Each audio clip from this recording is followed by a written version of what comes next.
नमस्कार। आकाशवाणी जयपुर अजमेर से प्रस्तुत हैं प्रादेशिक समाचार।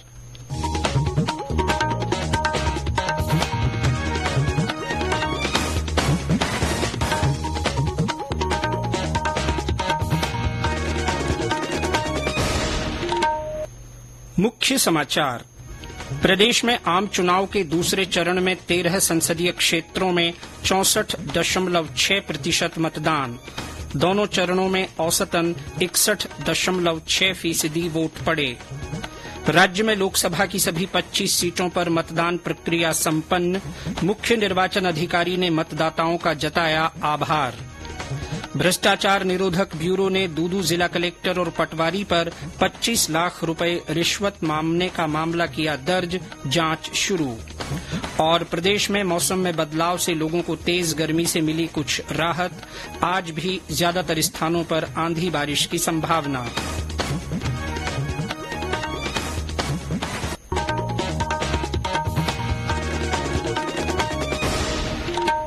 समाचारों के साथ मैं जितेंद्र सिंह पूनिया। और अब समाचार विस्तार से। प्रदेश में लोकसभा चुनाव के दूसरे चरण में कल 13 संसदीय क्षेत्रों में 64.6% मतदान हुआ। मुख्य निर्वाचन अधिकारी प्रवीण गुप्ता ने बताया कि पोस्टल बैलेट के माध्यम से किया गया मतदान भी इसमें शामिल है। उन्होंने बताया कि पोलिंग से जुड़े सभी दस्तावेज की जांच के बाद अंतिम आंकड़े जारी किए जाएंगे। दोनों चरणों में औसतन 61.6% मतदान रिकॉर्ड हुआ है। कल हुई वोटिंग में सबसे ज्यादा 74.25% मतदान बाड़मेर में हुआ। वहीं सबसे कम 56.55% वोट टोंक सवाईमाधोपुर लोकसभा सीट पर पड़े। साल 2019 के लोकसभा चुनाव की तुलना में इस बार बाड़मेर और कोटा में मतदान प्रतिशत बढ़ा है। कोटा बूंदी लोकसभा सीट पर पिछली बार 70.22% मतदान हुआ था। इस बार ये आंकड़ा 71.42% हो गया है। और ब्यौरा हमारे संवाददाता से। कोटा बूंदी लोकसभा क्षेत्र के चुनाव में इस बार इतिहास रच दिया गया है। 1952 से अब तक हुए सभी चुनावों में रिकॉर्ड को ध्वस्त करते हुए सर्वाधिक मतदान हुआ है। यहाँ दूसरे फेज में शुक्रवार को हुए मतदान में 71.42% मत पड़े, जो पिछली बार से 1.2% अधिक हैं। आंधी बारिश के बावजूद दिन भर लोग लाइनों में लगे रहे। यहाँ लोकसभा अध्यक्ष ओम बिरला और भाजपा से कांग्रेस में गए प्रत्याशी प्रहलाद गुंजल की प्रतिष्ठा दांव पर लगी थी। अब दोनों ही प्रत्याशी अपनी अपनी जीत का दावा कर रहे हैं। आशीष मेहता, आकाशवाणी समाचार, कोटा। बाड़मेर लोकसभा निर्वाचन क्षेत्र में 73.30% मतदान हुआ था, जो इस बार बढ़कर 74.25% हो गया है। और ब्यौरा हमारे संवाददाता से। बाड़मेर लोकसभा क्षेत्र में मतदाताओं ने उत्साह के साथ अपने मताधिकार का इस्तेमाल किया, जिसके चलते इस सीट पर रिकॉर्ड मतदान हुआ। चुनाव आयोग से प्राप्त आंकड़ों के अनुसार बाड़मेर संसदीय क्षेत्र में 74.25% मतदान दर्ज किया गया, जो साल 2019 में हुए पिछले लोकसभा चुनाव के मतदान के मुकाबले 0.95% ज्यादा है। अब सबकी निगाहें 4 जून को होने वाली मतगणना पर टिकी हैं। गौरतलब है कि दोनों मुख्य पार्टियों कांग्रेस और भाजपा के अलावा निर्दलीय उम्मीदवार के ताल ठोकने से बाड़मेर संसदीय सीट हॉट सीट बनी हुई है। जसवंत सिंह डूडी, आकाशवाणी समाचार, बाड़मेर।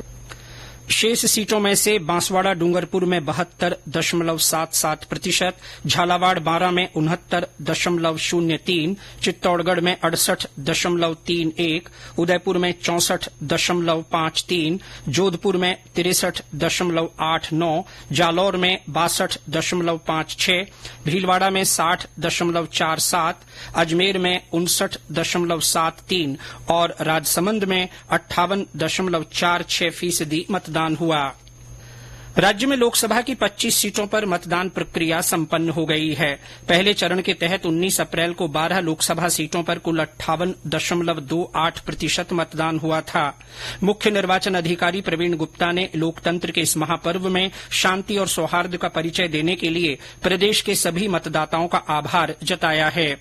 उन्होंने बताया कि निर्वाचन विभाग की ओर से किए गए नवाचारों और मॉनिटरिंग से निर्बाध चुनाव संपन्न हुए। श्री गुप्ता ने बताया कि प्रदेश भर में 53,128 मतदान केन्द्रों पर वोट डाले गए। इसमें से 27,140 बूथों पर मतदान प्रक्रिया की लाइव वेबकास्टिंग करवाई गई।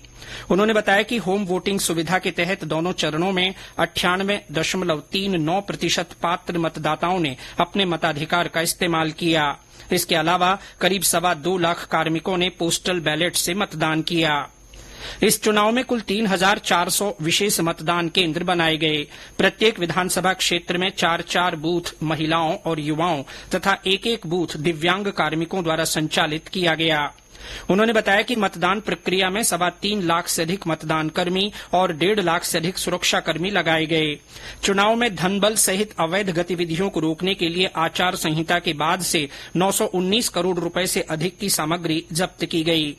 मुख्य निर्वाचन अधिकारी ने बताया कि प्रदेश भर में आचार संहिता के उल्लंघन की 6,400 शिकायतें दर्ज की गई थीं। इनमें से 3,500 शिकायतें सही पाई गईं और उनका निस्तारण किया गया। राज्य में लोकसभा की सभी 25 सीटों पर मतदान के साथ ही कुल 266 प्रत्याशियों के चुनावी भाग्य का फैसला ईवीएम में कैद हो गया है।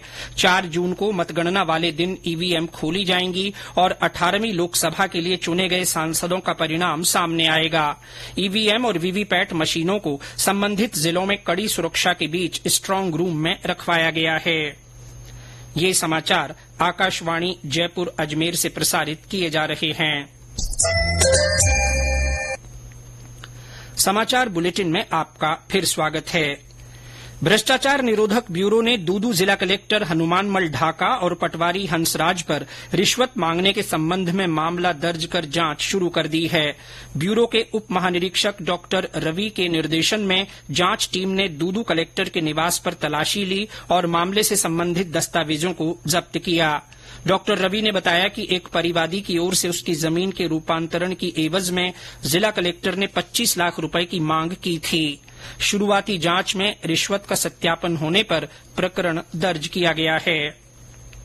अंग प्रत्यारोपण और तस्करी के मामले में जयपुर पुलिस ने भ्रष्टाचार निरोधक ब्यूरो की ओर से गिरफ्तार एसएमएस अस्पताल जयपुर के सहायक प्रशासनिक अधिकारी गौरव सिंह और फोर्टिस अस्पताल के कोऑर्डिनेटर विनोद तथा एक अन्य आरोपी को जेल से प्रोडक्शन वारंट पर गिरफ्तार किया है। पुलिस अब इन आरोपितों से आगे की पूछताछ कर अंग तस्करी और प्रत्यारोपण से जुड़े मामलों की जांच करेगी। सहायक पुलिस आयुक्त गोपाल सिंह ढाका ने बताया कि मामले में गुरुग्राम से पकड़े गए अंग डोनर और रिसीवर से पूछताछ में कई अहम जानकारियां सामने आई हैं। तस्दीक के बाद मामले से जुड़े कई नए राज खुलने की उम्मीद है। भारत और उज्बेकिस्तान की सेनाओं के बीच संयुक्त सैन्य अभ्यास दस्तलिक का कल समापन हुआ। 15 अप्रैल से शुरू हुए इस सैन्य अभ्यास में भारतीय सेना की अमोघ डिवीजन, फाजिल्का ब्रिगेड और सप्त शक्ति कमांड की मुल्तान बटालियन ने प्रतिनिधित्व किया, जबकि उज्बेकिस्तान की 2 प्लाटून इस अभ्यास में शामिल हुई। सैन्य अभ्यास का उद्देश्य आतंकवाद से लड़ने में दोनों देशों की भागीदारी और दोनों सेनाओं के बीच अधिकतम सामंजस्य बढ़ाना था। भरतपुर के घना पक्षी विहार में 41वीं सारस गणना पूरी हो गई है। पक्षियों की इस गिनती में भरतपुर जिले में 143 सारस पाए गए, जबकि केवलादेव उद्यान में 15 सारस मिले। और ब्यौरा हमारे संवाददाता से। इस गणना में भरतपुर जिले में 143 सारस पाए गए, जबकि केवलादेव राष्ट्रीय उद्यान घना में 15 सारस चिन्हित किए गए। इससे पहले पिछले साल केवलादेव उद्यान में 12 सारस मिली थी। सारस गणना के लिए 17 जोन्स बनाए गए थे, जिसमें 17 टीमों ने भरतपुर जिले व उत्तर प्रदेश की लगती सीमाओं पर जलीय क्षेत्रों में सारस गणना की। सारस गणना में केवलादेव उद्यान के अधिकारी, कर्मचारी, गाइड, रिक्शा चालक, पक्षीविद, प्रकृति प्रेमी शामिल रहे। इससे पहले आयोजित हुई संगोष्ठी में मानव जाति के अस्तित्व को बचाने के लिए पर्यावरण को बचाने का आह्वान किया गया। शिव कुमार वशिष्ठ, आकाशवाणी समाचार, भरतपुर। प्रदेश में मौसम में आए बदलाव से लोगों को तेज गर्मी से कुछ राहत मिली है। दक्षिणी और पूर्वी जिलों में कल कई स्थानों पर आंधी के साथ हल्की बारिश हुई। मौसम केंद्र जयपुर से मिली जानकारी के अनुसार पिछले 24 घंटों में पूर्वी राजस्थान में कहीं कहीं हल्की वर्षा हुई, जबकि पश्चिमी जिलों में मौसम शुष्क रहा। विभाग ने आज भरतपुर, जयपुर, कोटा, अजमेर, बीकानेर और उदयपुर संभाग में मेघ गर्जन के साथ बूंदाबांदी होने की संभावना जताई है। इस बीच कल श्रीगंगानगर में दिन का तापमान 42.4 डिग्री सेल्सियस दर्ज किया गया। और अंत में मुख्य समाचार एक बार फिर। प्रदेश में आम चुनाव के दूसरे चरण में 13 संसदीय क्षेत्रों में 64.6% मतदान हुआ। दोनों चरणों में औसतन 61.6% वोट पड़े। राज्य में लोकसभा की सभी 25 सीटों पर मतदान प्रक्रिया संपन्न हुई। मुख्य निर्वाचन अधिकारी ने मतदाताओं का आभार जताया है। भ्रष्टाचार निरोधक ब्यूरो ने दूदू जिला कलेक्टर और पटवारी पर 25 लाख रुपए रिश्वत मांगने का मामला दर्ज किया है। और प्रदेश में मौसम में बदलाव से लोगों को तेज गर्मी से कुछ राहत मिली है। आज भी ज्यादातर स्थानों पर आंधी बारिश की संभावना है। इसके साथ ही प्रादेशिक समाचार बुलेटिन समाप्त हुआ। नमस्कार।